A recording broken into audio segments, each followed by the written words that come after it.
Ministério Justisa se halo discussão com o Ministério relevante, molok atribui domínio público hodi Estádio Nasional e a Tasi-tolu.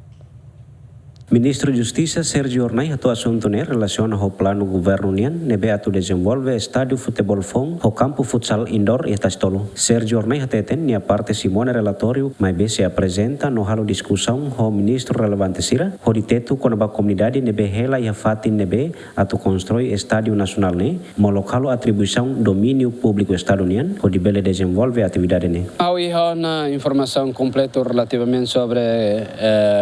RAI. Nebe itato governo atu teto no hare o insato bela providencia baiha instituição relevante atu desenvolve leutan itaninia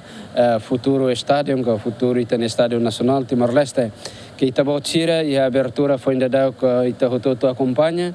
tem estádio nessa fating espaço ida que lá absorve itabuka acomoda hanoi hototo nebe mais husi sociedade toma e dados halo leitura completa ida mas o que é certo hau na documentos ida ne hau neliman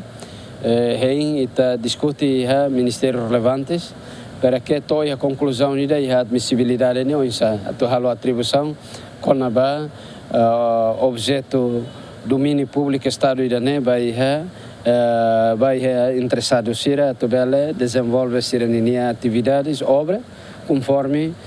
desenho no mosbe aqui nebe estabelecendo e retan autorização assim